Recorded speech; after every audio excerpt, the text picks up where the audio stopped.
There's trouble in TDS paradise over at MSNBC. Turns out the viewing audience for rich, overpaid leftist media elitists hating half or more of this country for 18 plus hours a day is smaller than parent company Comcast was betting on.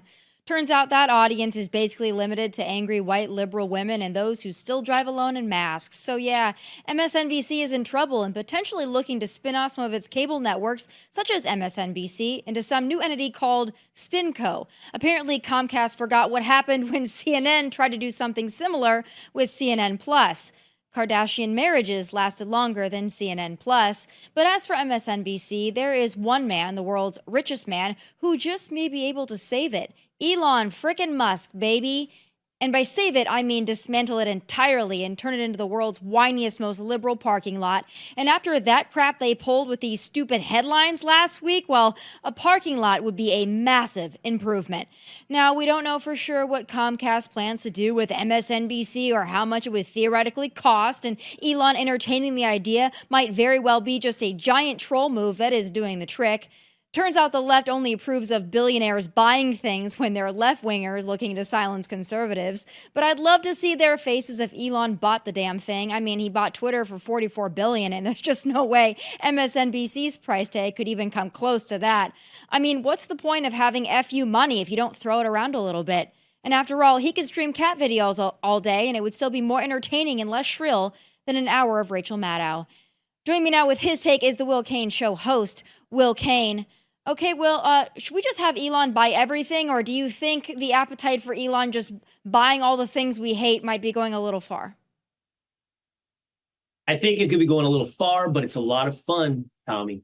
I mean, as you point out, he spent $44 billion on X, and MSNBC would be less than a fraction of that cost. And it would be a lot of fun to see the futures of Joy Reid and Rachel Maddow and Joe Scarborough. But Elon's a futurist. He's always thinking about what's tomorrow. He's thinking about how to put men on Mars. He's not thinking about how to save an industry, or not even save an industry, but save a channel within an industry that is going down. Cable news is not the future, and that's not Elon Musk. He's not interested in things of yesterday. He's interested in tomorrow. That being said, just one more caveat, Tommy.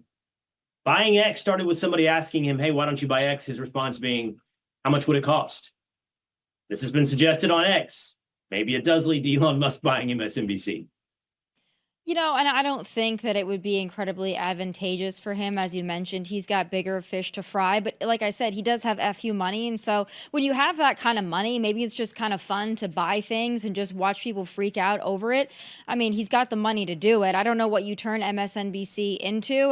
And quite frankly, I don't think the folks at MSNBC realize why they're hemorrhaging viewers. But I don't think it's because they're leftist. I mean, there are plenty of Democrats in this country who do like to freak out about Donald Trump. I think it's just there are so many leftists freaking out about Donald Trump. It's like, how many networks of that do you really need? Do you need ABC and CNN and NBC and MSNBC and the New York Times and the Washington Post and the LA Times? I mean, at some point, it's like you're just saturating the market with people who hate Donald Trump. And then you've got more than half the country who voted for Donald Trump. So that's why I think their business model is collapsing.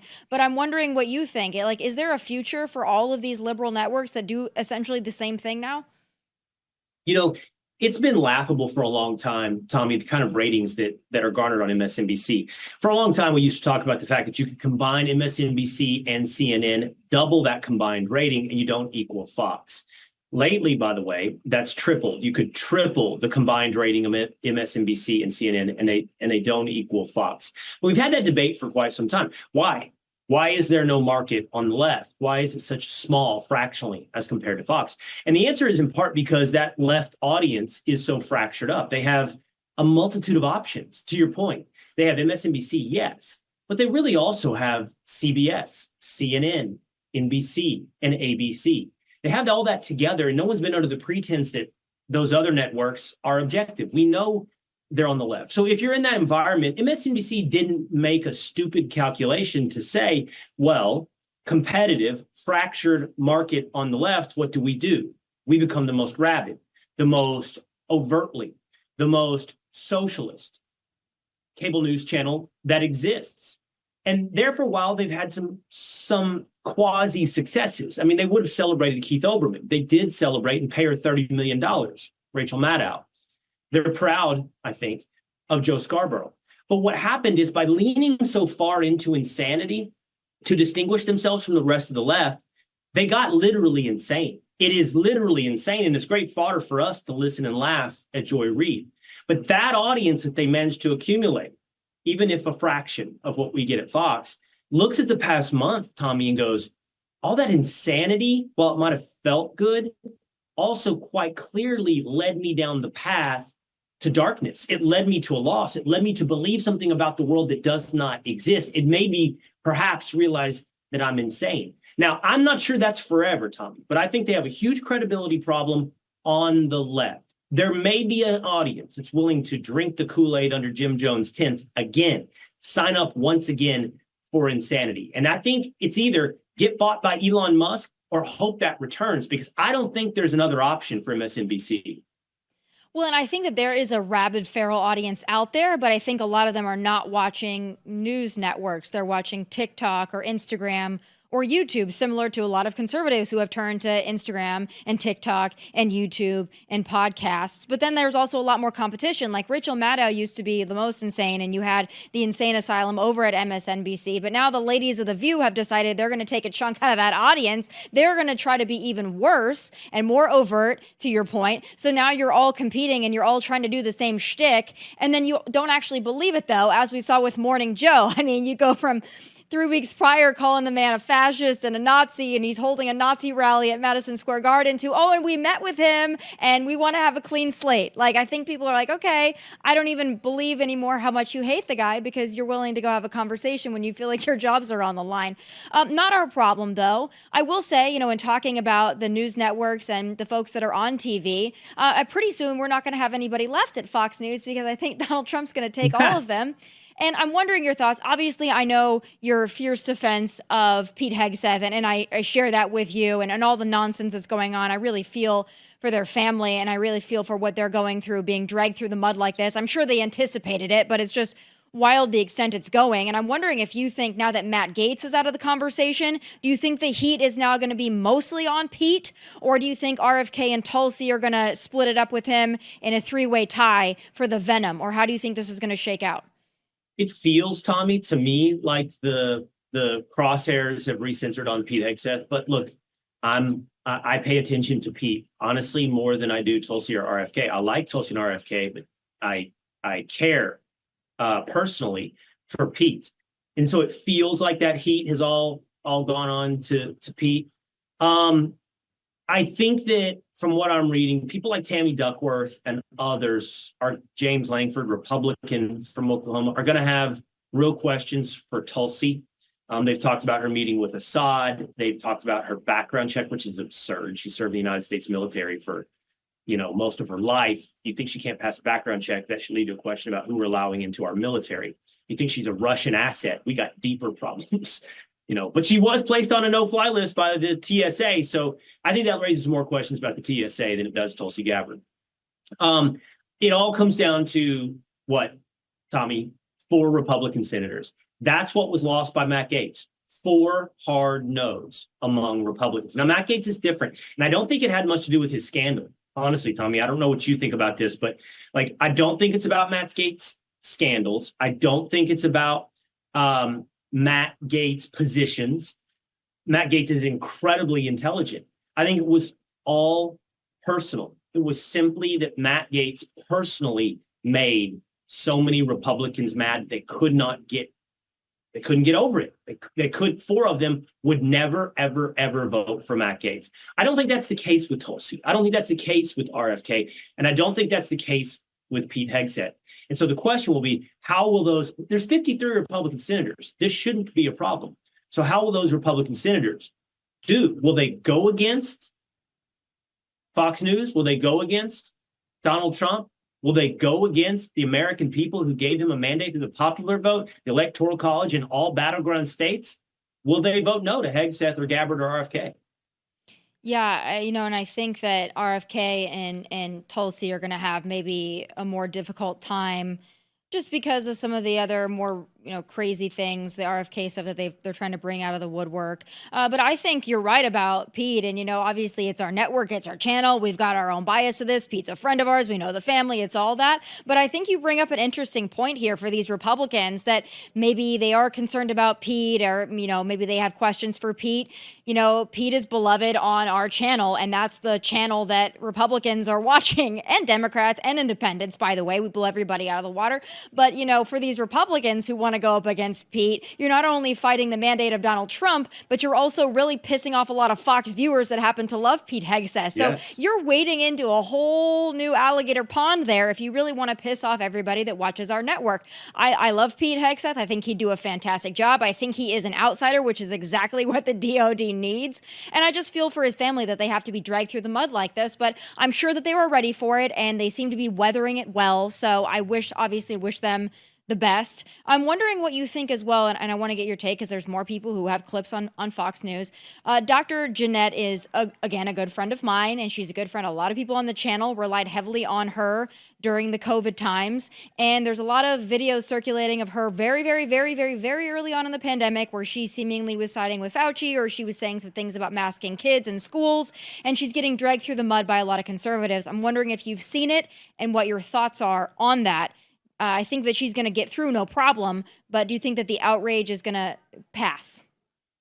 I do think the outrage will pass. I like you know Dr. Neshwa, and I like her personally. That doesn't mean I've always agreed with every position that she's ever held. And I think we've had some of those debates / conversations on Fox and Friends weekend, not just myself, but Pete Hegseth or Rachel Campos Duffy, where, at some time where we may have been more skeptical toward the original COVID response, from masks to vaccines to stay at home. Dr. Neshwa, I think, got there eventually. I think that she understood. The thing is, I think it is hard for members of the medical community to understand at some point that all the different guiding lights within the medical community that you've had deference no longer deserve that deference. That doesn't mean they're frauds always, or they're always wrong, but you don't just give them deference, defer your judgment to them. And that's why we celebrate those who were really, really, really strong through COVID. And there's a lot of people out there that from the beginning were strong, consistent, and ultimately right. I think a lot as well as Dr. Marty McCary. Yeah. And he's going to be brought. He's really strong. And I think he was a voice of sanity during that insane time in our country, often right here on Fox.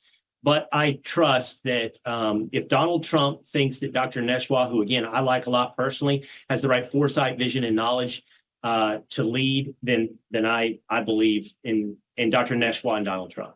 Yeah, and I do too. And I think a lot of the folks that are attacking Dr. Jeanette Neshwa are also forgetting that Donald Trump wasn't perfect on COVID, everybody. I mean, that was my biggest criticism during the primaries, is I felt like somebody needed to atone for COVID and vaccine mandates. And obviously Donald Trump was never for vaccine mandates, but I was hopeful that Donald Trump would have handled COVID maybe a little bit differently and wouldn't have put so much emphasis on the word of Dr. Fauci. But it was early, and I understand. But if we're willing to give Donald Trump a pass on that, then, there's other people that we should be willing to give a pass to as well. I think that they maybe should explain it so people are more comfortable. Hey, I'm not going to lock us down. Hey, I learned a lot. Hey, this was early on. I think that the transparency is helpful.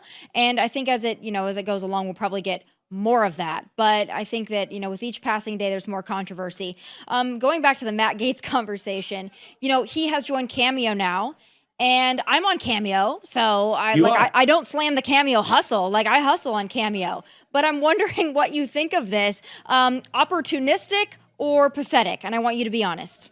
Well, okay, I will of course be honest, but I feel somewhat woefully unqualified to have a good answer on this question because I've never been on Cameo. I don't know. I mean, I know what Cameo is. I don't have the app. I don't by the way, I don't own a laptop. I'm exclusively phone and iPad oriented. So I don't even know how you access it and what you do.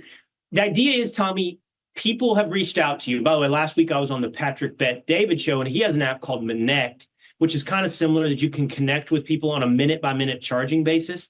But the idea is what? These people have reached out to you, Tomi. They're asking you to record a video, and it costs them a certain amount of money, and you send them like a happy birthday wish or something like that on Cameo? Yeah, that's exactly what it is. So it's basically just shout outs. It's like so-and-so so-and-so is my dad's 80th birthday. They're a loyal viewer of Fox News. Could you, please tell them hello and wish them a happy birthday? And that's essentially what Cameo is. Now, Matt Gaetz is charging a hefty sum for his cameos. So it's less of like a, hey, wish me a happy birthday. It's more like, hey, this guy is super controversial. He's charging $500 per cameo. So that's a hefty price tag on that.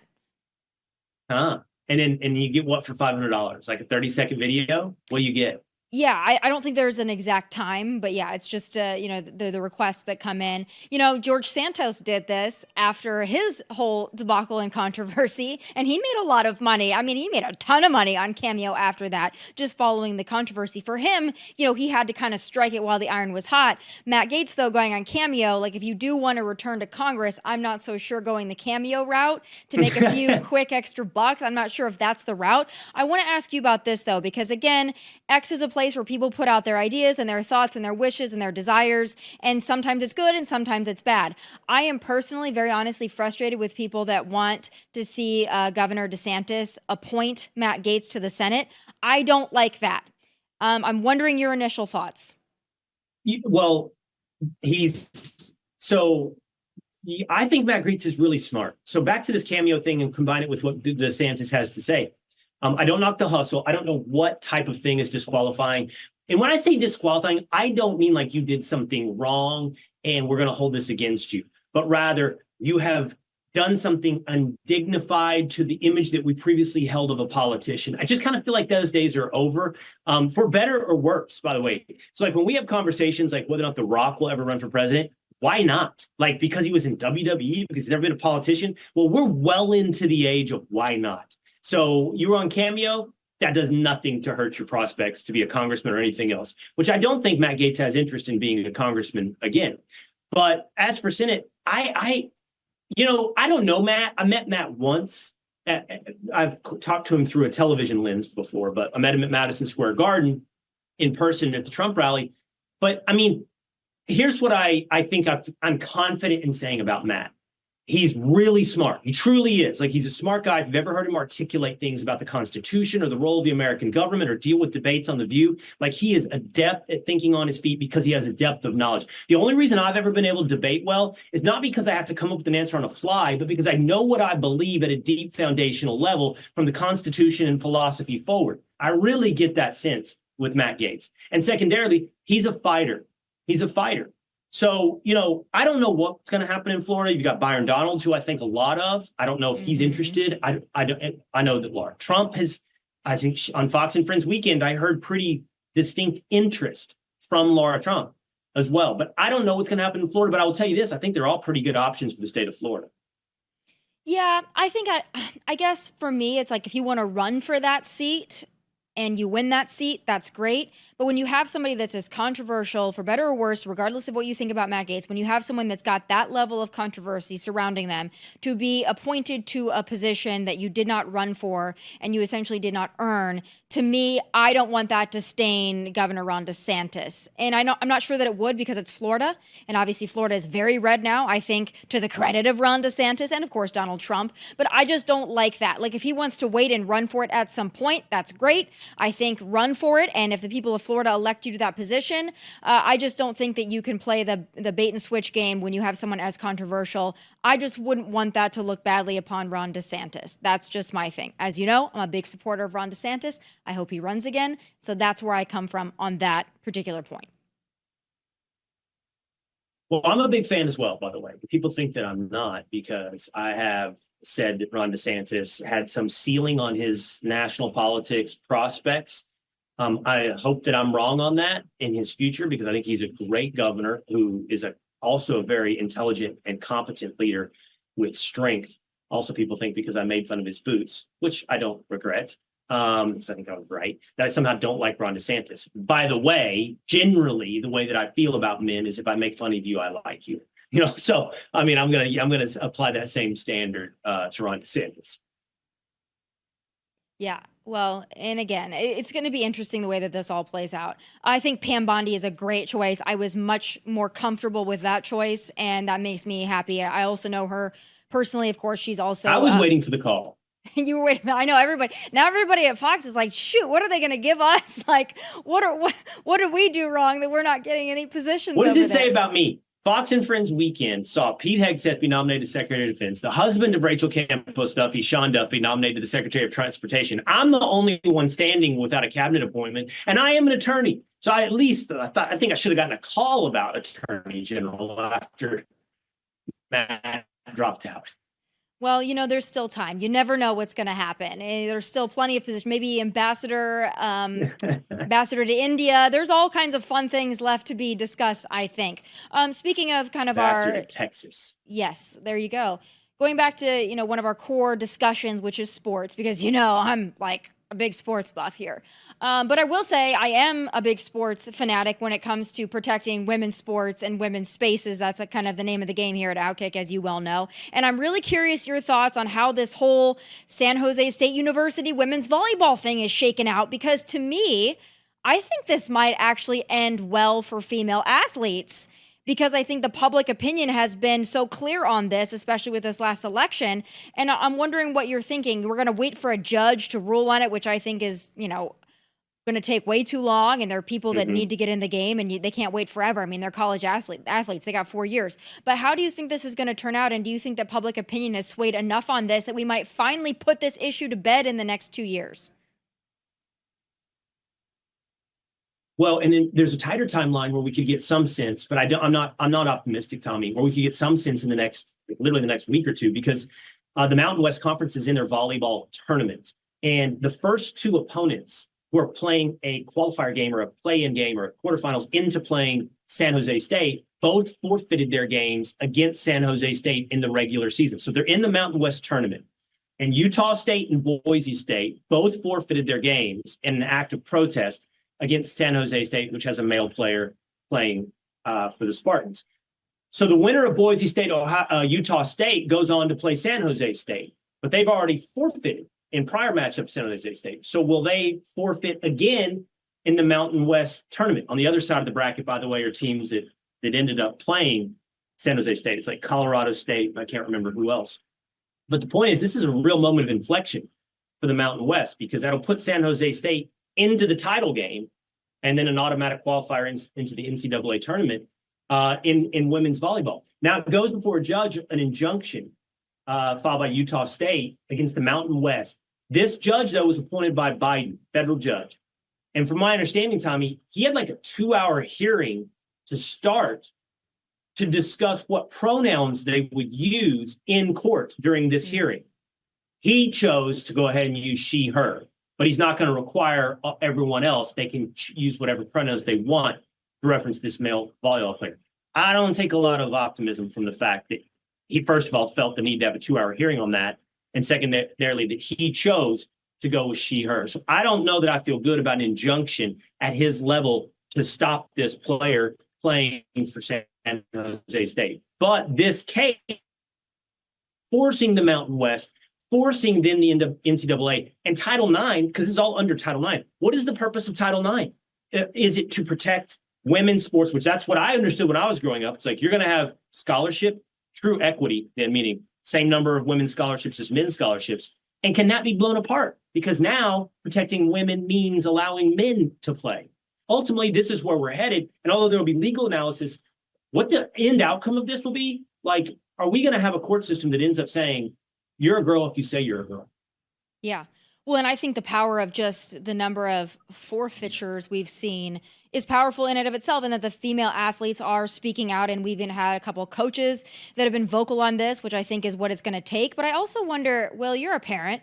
I'm really mystified by the few number of parents we've seen speak out on this issue. You've seen female athletes speaking out and really putting their neck on the line to do so.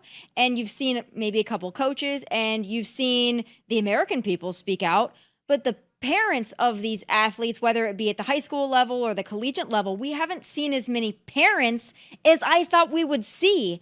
Why do you think that is? So, and I think it's interesting that you bring up at the high school level, because I think that's where it has to happen. I think that the pushback has to start there, because one of the challenges is once you get to the high level, those parents are going to sit there and go, think about everything my daughter has invested. I have invested for that matter in getting my daughter to this point. And so they don't want to ask their daughter to forfeit or give up or pull out because they've invested so much of their life in achieving in whatever it is, their discipline, their sport. In the past, we would have added to that. They were also afraid of the repercussions. I think you can be less afraid of the repercussions today. I think that, like you pointed out, this election shows the culture's with you. Like, everyone is sane.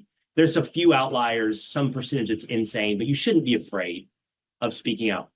But I think at the lower levels where you start this, so like high school parents, if you see it happening, that's when you have to put your foot down. And the biggest challenge for high school parents, Tommy, would be just not, they would be afraid of sounding like the jerk at the school board meeting or the parent meeting. Like, hey, so-and-so's kid shouldn't be playing, and ostracizing that family or that kid. But honestly, you have to, because otherwise you set the stage for every other family in that meeting who has a daughter to begin the process of sacrifice to accommodate someone else's feelings. That first little step, oh, we're going to allow this ninth grader to play on the girls' team because we're concerned about that person's feelings.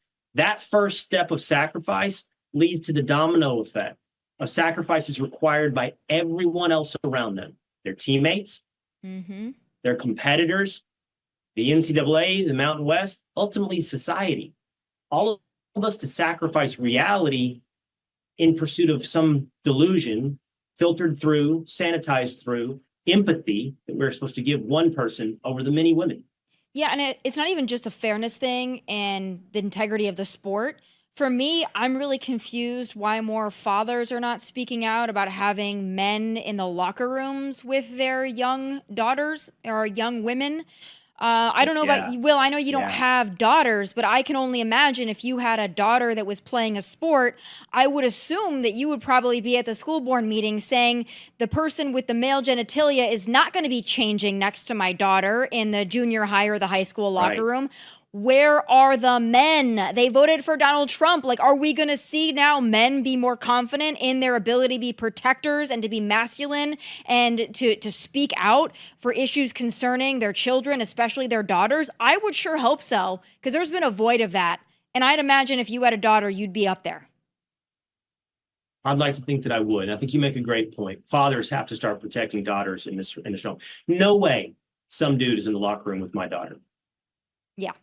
Last thing I want to ask you about, do you have any family members who perchance voted for Kamala Harris that will not be attending your Thanksgiving gathering later this week? No. I went hunting this weekend, Tommy. I went squirrel hunting, very country, very backwoods. And it was family, my son's extended family, my stepdad, his in-laws, so forth. There was 15 or 16 guys there. One that I know of, and I'm pretty confident, 1 out of 15 probably voted for Kamala. He will be at my family Thanksgiving dinner. I do not think he would skip out. For sure. No, they'll be there at Thanksgiving. Well, that's good to hear, because there's a lot of push. Well, bless you, Will. There's a lot of folks that are reconsidering their holiday plans this year. I personally don't have, that I know of, any liberals in my family, so that's not an issue for me. But I say, listen, if we can deal with what you've put us through in the last 4 years, you can show up to flipping Thanksgiving and you can get the hell over it. But that's just me, and I live in South Dakota, so it's not as big of a problem as maybe other places. I know Texas, obviously, probably not a big issue. Tennessee, not a big issue. Other places, maybe more of an issue. My Thanksgiving, you've got 0 liberals in your family. My Thanksgiving, I believe, hold on, let me think. I'm one of 4. I got 3 stepsisters. That's 7. Then add in the number that are married. I'm going to go. So we're going to be 20 deep easy at Thanksgiving, right? I mean, there's 20 people. I'm going to say 3. I'm going to go 3. Trust me, I'll vet it out come Thursday. I'll figure it out for sure. But I got 3 that I'm pretty sure are liberal. 2.5 at least that are liberal. 2.5. Is it half a person? Is it a little person? Well, there's one, and I don't know. She goes back and forth, so I'm not sure where she is. It's not half a person. It's not a little person. I was just wondering, because I don't know how you have 2.5. But to my knowledge, I don't have any liberals in my family. I think I might have a cousin that's on the BLM train and all that. But conveniently, well, I'm an only child and I keep my Thanksgiving small. It's just my mom and dad and my husband and me. And that's just the way we like it, because then you don't have to listen to any nonsense. But again, a pretty conservative family on my end. But, I wish everybody luck and all the Kamala supporters out there. Kamala doesn't seem to be too bothered by it. She's in Hawaii on vacation. Not sure who's running our country. I'm not sure, the last thing I'll say, I'm not sure if you saw Joe Biden pardon the turkeys this year, but I think the turkeys could have done a better job of pardoning Joe Biden by the way he struggled to get through his very short speech. God bless him. God bless him. God bless the rest of us that we get through these next couple of months without World War III. I didn't see that. I was out in the woods condemning squirrels. No pardons for the squirrels in East Texas. Well, you probably could have gone to a park and done a much similar thing I know with I the could have. Squirrels, but whatever I could have sat in floats my your backyard. boat. Whatever floats your boat. Thank you for being here as always. A very happy Thanksgiving to you and the 2.5 family members who may or may not have voted for Kamala. Thank you, Tommy. Happy Thanksgiving. Happy Thanksgiving. All right, folks, the mayor of Denver is so passionate about protecting illegal aliens, he's willing to go to jail over it. I wonder if that can be arranged, sir. It's time for final thoughts.